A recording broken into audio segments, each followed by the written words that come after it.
Glória a Deus! Mais uma aula que nós vamos ter sobre o livro de Apocalipse. E eu já quero começar dizendo para você, curte, compartilha, comenta, para que o YouTube entenda que esse conteúdo é relevante e leve essa aula mais longe, né, para que mais pessoas tenham a oportunidade de assistir. Hoje nós vamos começar a falar sobre as 7 igrejas do Apocalipse e vamos falar sobre Éfeso e Esmirna.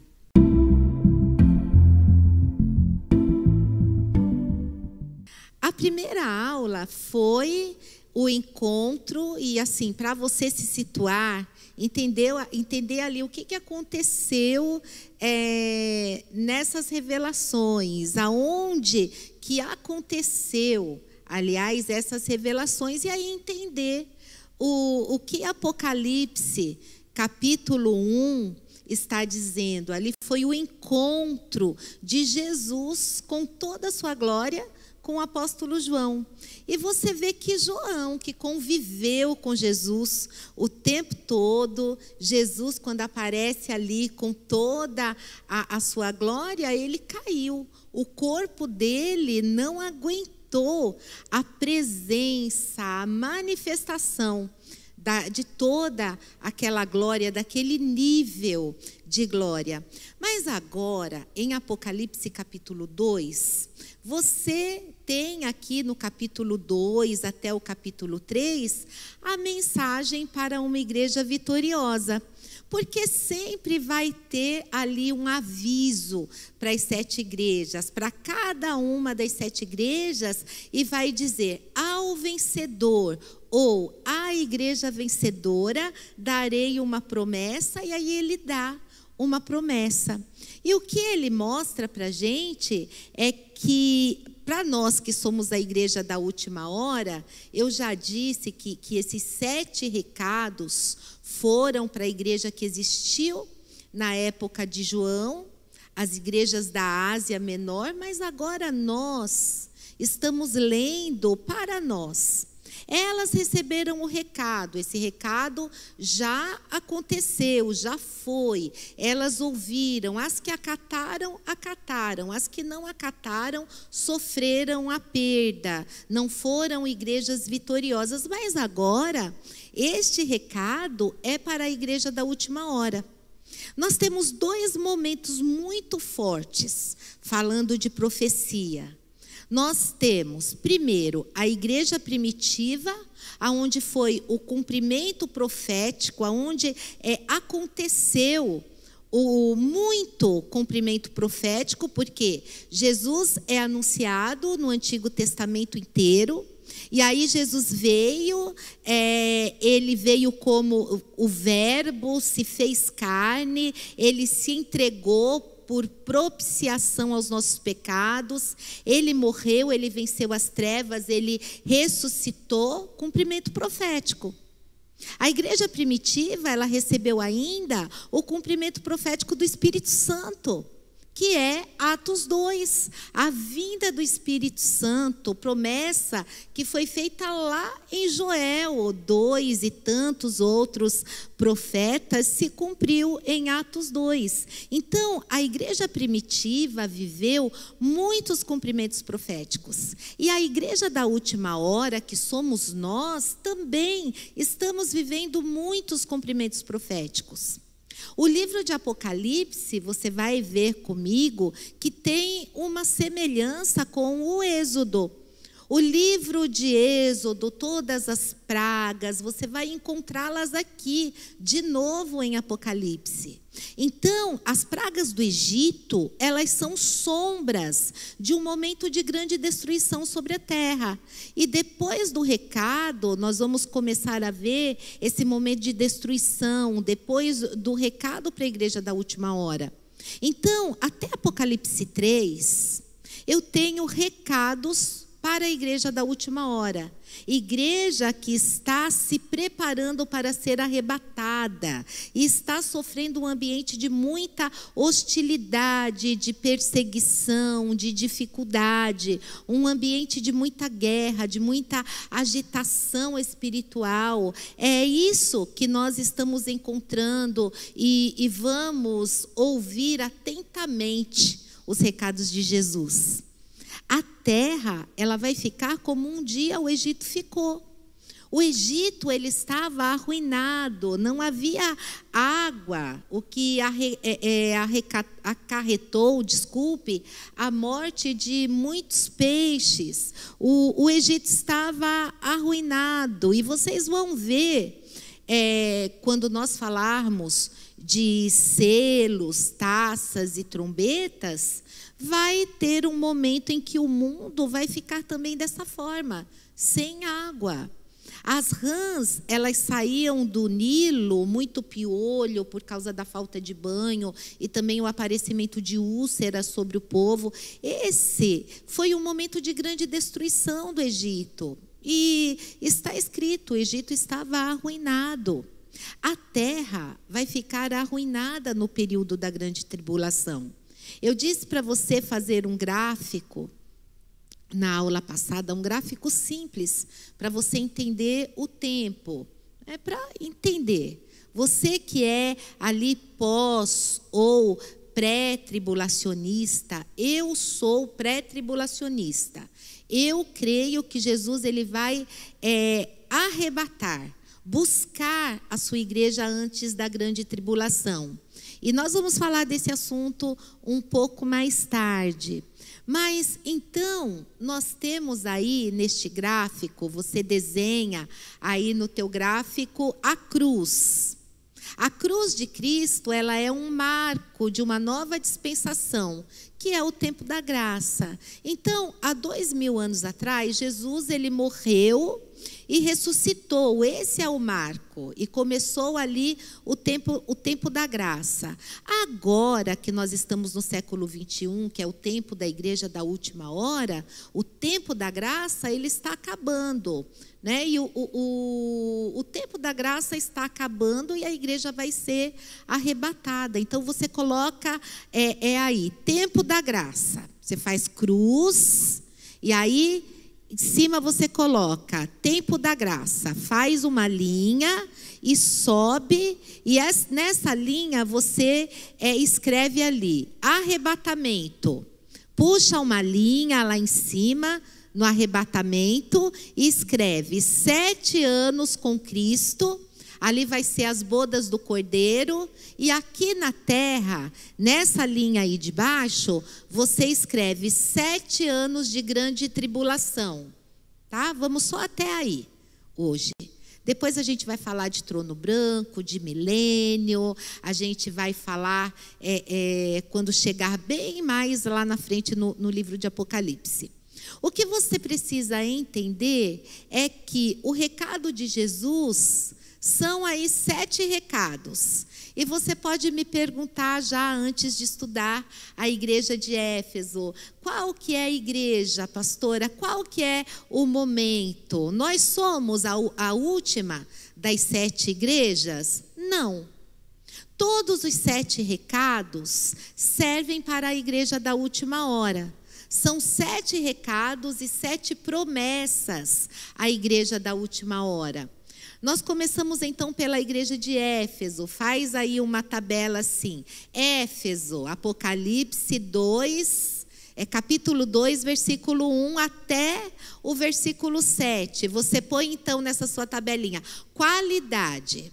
Todas as igrejas, Jesus vai apontar uma qualidade, Jesus vai apontar um ponto fraco, Jesus vai dar um conselho, Jesus vai dar uma característica que aquela igreja tem e ele promete uma recompensa àquela igreja que for vencedora. Então pode colocar aí na tua tabelinha, vou repetir, uma qualidade, um ponto fraco, um conselho, uma característica e uma recompensa. 5 itens para cada uma dessas igrejas. E aí nós vamos falar desses 5 itens no decorrer da leitura.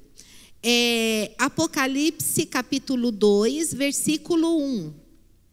Ao anjo da igreja em Éfeso escreve: estas coisas diz aquele que conserva na mão direita as 7 estrelas e que anda no meio dos 7 candeeiros de ouro. Conheço as tuas obras, tanto o teu labor como a tua perseverança, e que não podes suportar homens maus, e que puseste à prova os que a si mesmos se declaram apóstolos e não são, e os achastes mentirosos. Então, a igreja de Éfeso, ela é elogiada por Jesus pela sua perseverança. Foi uma das igrejas que, quando você pega o livro de Atos, você vai ver que foi uma igreja que cresceu debaixo de muito ensino de Paulo, debaixo de muito arrependimento. Porque você pega o livro de Atos 18 e 19, você vai ver que a igreja de Éfeso, quando eles entenderam e ouviram e acataram, eles se arrependeram. Aqueles que lidavam com magia, e eles entregaram seus livros ali para Paulo, e foi um montante, eram tantos livros, e livros muito caros, e fala que somando todos aqueles livros, dava um alto valor monetário, e foi destruído, porque eles entenderam que aquilo os levaria à morte e à destruição. Eles abriram mão, eles se desfizeram, eles se arrependeram, e ali Paulo queimou todos aqueles livros. Mas então a igreja de Éfeso, ela é elogiada pela perseverança, por não suportar o engano no meio deles, porque aqueles que se apresentavam como apóstolos, eles tiveram ali um discernimento de espírito. Mas a perseverança, ela foi muito, muito elogiada por Jesus. A perseverança, permanecer a despeito das dificuldades que eles enfrentariam. E ele volta a falar ali no versículo 2, e ele fala que tem perseverança no versículo 3, e ele volta a dizer que a igreja de Éfeso, olha aqui no 2:3, e tens perseverança, e suportastes provas por causa do meu nome, e não te deixastes esmorecer. Então vamos aí na qualidade. A qualidade da igreja de Éfeso é perseverança. Vamos lá no ponto fraco. Em resumo, tudo o que foi dito aqui da igreja de Éfeso, o maior elogio que Jesus fez a ela foi a perseverança. Agora nós vamos lá no ponto fraco. Qual é o ponto fraco? 2:4. Tenho, porém, contra ti que abandonaste o teu primeiro amor. Como assim? Foi perseverante e perdeu o primeiro amor? Sim. Até um determinado momento, ela foi perseverante. Depois, ela perdeu essa paixão por Cristo que fazia com que ela suportasse provas sem esmorecer. Ela foi boa durante um tempo, a igreja de Éfeso, mas ela estava correndo o risco de perder toda a experiência que ela tinha com Cristo. Ela estava correndo o risco de perder a unção. Porque Jesus disse, a igreja que não ouvir o conselho, eu vou tirar o candeeiro. O que ele está falando? Eu vou te apagar, você não vai mais ser luz, a luz que dispersa as trevas. As trevas vão invadir a tua casa, o teu coração. Nesse momento, quando você tem intimidade comigo, a luz está em você, ela dissipa as trevas. As trevas não podem permanecer contra você. Mas como Jesus tocou nesse assunto, né? Mas durante muito tempo Jesus falou sobre isso, mas se a luz que está em você é pequena, que grande escuridão que você vive, não é? Então, você vai viver a angústia, você vai viver a tristeza, você vai viver a opressão. E ele está falando, olha, volta para o primeiro amor. Então, o ponto fraco da igreja de Éfeso é o amor esfriado. Qual é o conselho que Jesus dá para essa igreja? Volte às primeiras práticas. Volta à prática das primeiras obras. Volte a ser como você era. Antes você orava, você jejuava, você buscava minha presença, você tinha tempo para mim. Agora você virou um ativista dentro da igreja. Faz muita coisa, mas não tem tempo comigo. E a característica dessa igreja, olha lá o que está escrito sobre a característica dela. Lá no capítulo 5, no versículo 5. Lembra-te, pois, de onde caíste e arrepende-te. Ele chama essa igreja ao arrependimento e à volta à prática das primeiras obras. E se não, venho a ti e tiro o teu candeeiro, caso não te arrependas. Ela já estava com o amor esfriado. E com o amor esfriado, ela estava vivendo uma penumbra. Ela já não tinha uma luz tão intensa. E a gente se acostuma. Você já reparou nisso? Quando a gente entra num ambiente escuro, a princípio você não enxerga nada. Mas aí depois os seus olhos, eles se acostumam e você até começa a enxergar um pouco. E aí depois você volta ali para a luz e os teus olhos demoram um pouco a se acostumar com aquela luz.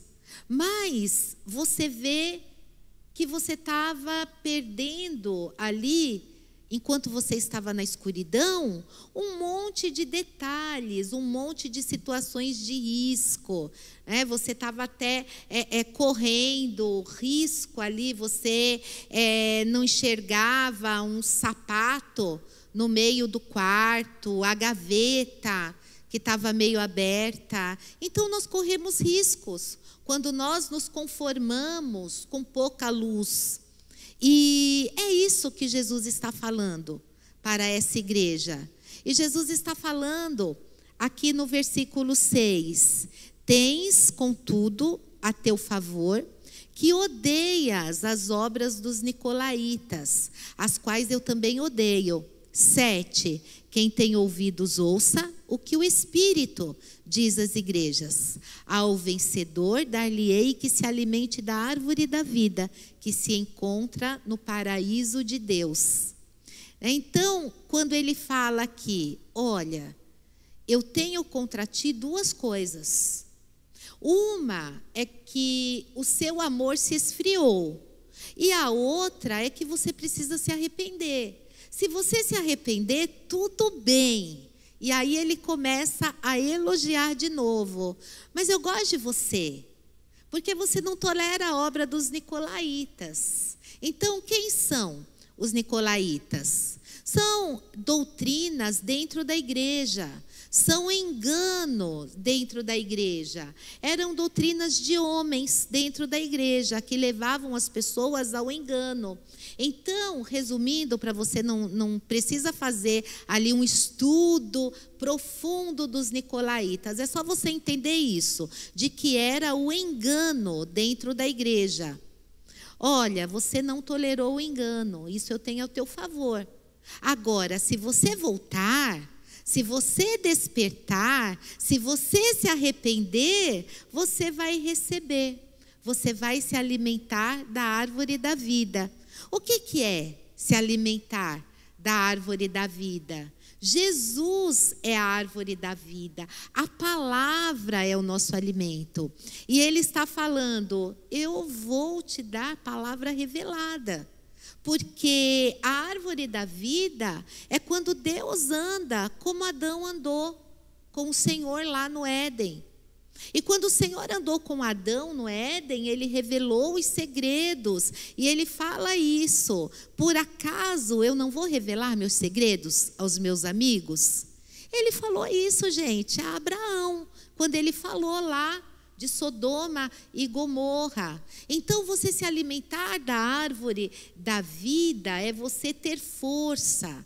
Por isso que a característica é o espírito de poder dessa igreja. Porque quando eu me alimento da palavra e de uma palavra revelada, de uma palavra que eu entendo, que eu tenho discernimento, então eu tenho força. O alimento, né, gera em mim essa força. O alimento gera unção em mim. E essa é a igreja de Éfeso. Então, a recompensa é você se tornar forte. A recompensa é você ter entendimento revelado da palavra de Deus, como o Adão tinha e ele perdeu lá no Éden. E então, agora nós vamos para a igreja de Esmirna. Olha só o que o Senhor fala lá para a igreja de Esmirna. Continuamos no capítulo 2, agora versículo 8. Ao anjo da igreja em Esmirna, escreve: essas coisas diz o primeiro e o último. Então ele se apresenta aqui como o primeiro e o último, que estava morto e tornou a viver. Ele já tinha se apresentado assim para João. Agora ele se apresenta à igreja de Esmirna e ele diz à igreja de Esmirna: conheço a tua tribulação, a tua pobreza, mas tu és rico. E a blasfêmia dos que a si mesmos se declaram judeus e não são, sendo antes sinagoga de Satanás. Não temas as coisas que tens de sofrer. Eis que o diabo está para lançar em prisão alguns dentre vós, para ser dispostos à prova, e tereis tribulação de 10 dias. Sê fiel até a morte, e dar-te-ei a coroa da vida. Quem tem ouvidos, ouça o que o Espírito diz às igrejas. Ao vencedor, de nenhum modo sofrerá dano da segunda morte. A igreja de Esmirna, vamos lá, o que ela tem? O que ela foi elogiada? Conheço a tua tribulação, a tua pobreza. E olha lá entre parênteses, mas tu és rico. Que elogio que Jesus está falando aqui. Olha, você não pode ter muitos recursos financeiros. E você pode dizer que você se acha pobre, mas você é rica. Ele está falando de uma pobreza espiritual. Ele está falando de uma riqueza de fé, de uma riqueza de amor, de uma riqueza de unção. Então, como está escrito lá em Provérbios, alguns se dizem pobres, mas são ricos, e outros se dizem ricos, mas são pobres. E eu digo para vocês que pessoas que vivem se vangloriando, né? Não adianta, gente, não adianta. Você não engana. O mundo espiritual, você não engana. Deus, ele te enxerga na sua onisciência, ele enxerga o seu coração, a sua essência, ele sabe tudo aquilo que você faz e qual que é a motivação pela qual você faz. O diabo, ele não é onisciente, mas ele também te conhece. E ele te conhece por te observar, por te vigiar, por te perseguir. Ele conhece quais são os seus pontos fracos. Então, eu digo a você, o diabo, ele conhece aqueles que são pobres. Aqueles que são pobres da palavra, pobres de oração, pobres de intimidade com Deus, pobre de unção mesmo, porque a oração, a palavra, a intimidade com Deus, ela gera isso, não é? Essa riqueza espiritual, essa riqueza de fé, porque a fé, ela vem por ouvir e ouvir a palavra de Deus. Sobre esses 10 dias de tribulação aqui, esses 10 dias anunciados, estava falando literalmente para a igreja de Esmirna, para aquela igreja da época de João, que ela ia passar realmente, foi um tempo de grande tribulação. Não esqueça que o imperador deste tempo foi Domiciano, e ele era extremamente cruel. E isso foi realmente algo que aconteceu para essa igreja. Mas Deus está falando, quando Ele fala também de 10, porque Deus, Ele sempre fala através de números. O diabo, ele quis imitar aí a numerologia, mas Deus, Ele ensina através dos números. Quando eu falo de 7, eu estou falando de perfeição, os 7 Espíritos de Deus, os 7 olhos. Deus, Ele sempre vai falar sobre Ele mesmo. E aqui em Apocalipse a gente vê, quando Ele vai falar as 7 igrejas, 7 candeeiros, Ele sempre vai falar como o número 7, o número da perfeição. O 6, ele vai sempre apresentar o homem. Com o número 6, o limite do homem, a fragilidade do homem. Agora, quando ele fala, por exemplo, do número 40, ele fala de um tempo de tribulação, um tempo de provação, de teste. Quer ver? Vou falar 40 dias no deserto, 40 anos para entrar na terra prometida, 40 dias de jejum de Jesus, 40 dias de jejum de Elias, 40 dias de jejum de Moisés, enfim, você vai ver o número 40, ele vai se repetir sempre no mesmo aspecto. E quando eu falo do número 10, eu estou falando da igreja, né? Tudo isso começa lá com Abraão. Ele está falando lá com o Senhor e fala: Senhor, se tiver 100 justos, o Senhor não destrói? E aí ele foi diminuindo, né, gente? 50, 30, até chegar lá em 10. E a partir dali, o Senhor começa a usar o número 10 sempre para falar da igreja. Por isso que fala das 10 virgens, de 10 talentos, né? Sempre então que falar de igreja vai falar do número 10. E aqui, esses 10 dias é o tempo de dificuldade, de tribulação, de perseguição que a igreja de Cristo está vivendo agora. Quando ele fala de ser levado para a cadeia, isso hoje, gente, é uma realidade. Nós, pastores, se falarmos alguma coisa em determinados países, você vai para a cadeia. E em outros, você recebe ali um processo nas costas, mesmo se você está falando o que está escrito aqui na palavra. Então, esse é um tempo de perseguição. Esse tempo, ele já começou.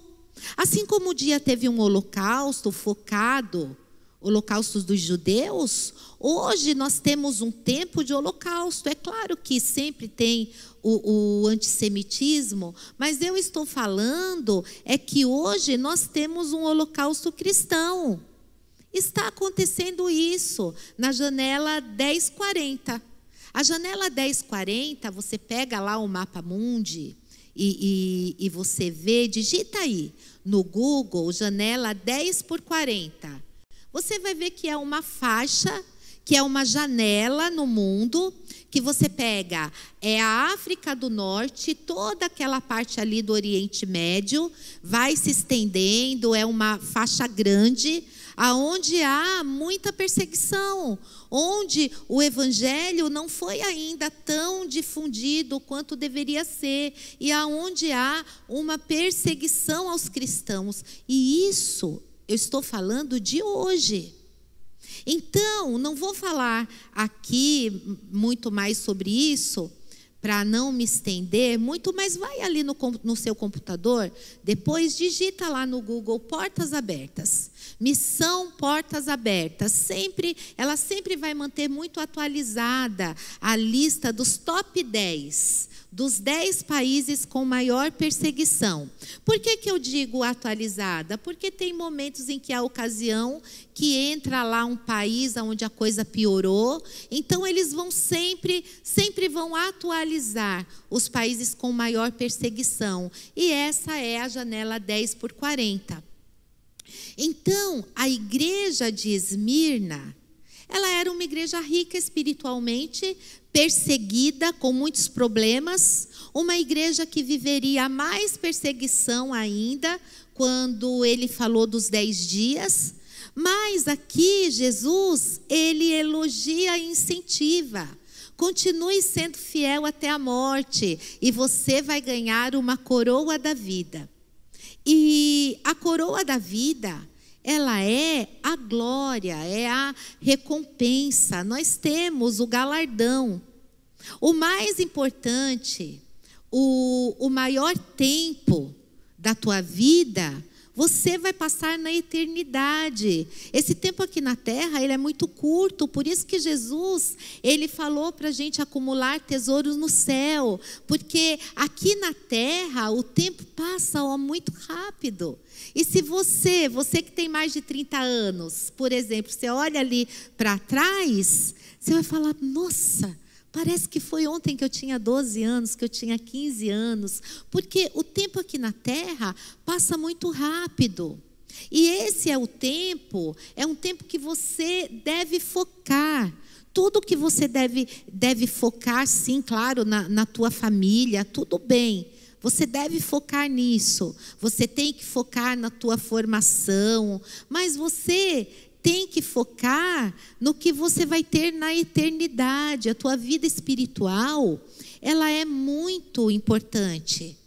Então, ele diz aqui, sê fiel até a morte e dar-te-ei a coroa da vida, que é a honra, o galardão. E o 2:11, quem tem ouvidos, sempre, gente, ele diz, quem tem ouvidos. E eu digo a você, meu aluno, põe agora a mão no teu ouvido. Você que está me assistindo, coloca a mão no teu ouvido. Porque esse é um grande problema. Você ouve sem ouvir. Coloca a mão no teu ouvido e fala, Senhor, que os meus ouvidos se abram. Fale, efatá. Que os meus ouvidos se abram.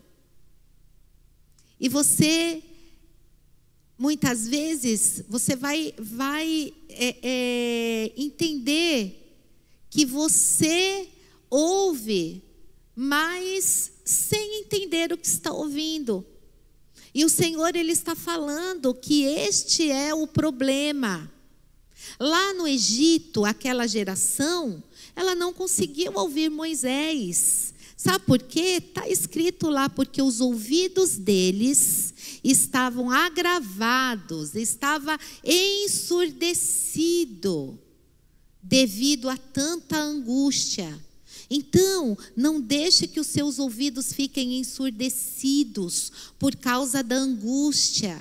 E que os seus ouvidos hoje se abram, que efatá, que seus ouvidos se abram para ouvir a voz do Espírito Santo. A geração de Samuel era uma geração ensurdecida. A geração de Moisés era uma geração ensurdecida. E eu digo para você, abra os ouvidos e ouça. Vamos terminar essa aula falando de Esmirna. Quais são as características aí da nossa tabelinha? Vamos ver? Qualidade dessa igreja: rica espiritualmente. Ponto fraco dela: é uma igreja perseguida. Perseguição cansa. Por isso que Jesus ficou incentivando. Mas é uma igreja que tem muitos elogios. Ele está dizendo aqui, não esmoreça. Ele não está dizendo que ela esmoreceu. Cuidado para não esmorecer. O conselho que Jesus dá para essa igreja tão amada por ele: seja fiel até a morte. Característica dessa igreja: ela tem um espírito de sabedoria. É porque ela é uma igreja sábia, que ela permaneceu fiel, ela persevera, ela tem tantas coisas que o Senhor ama nessa igreja. E a última, né, a recompensa dessa igreja, que é a coroa da vida, que é a honra. A primeira igreja, Éfeso, é a árvore da vida, força e revelação. E a recompensa de Esmirna é a honra, que é a coroa da vida. E na próxima aula, nós vamos continuar com as igrejas de Apocalipse. Não esqueça, curta, compartilha, comenta essa aula e até a próxima, se Deus quiser.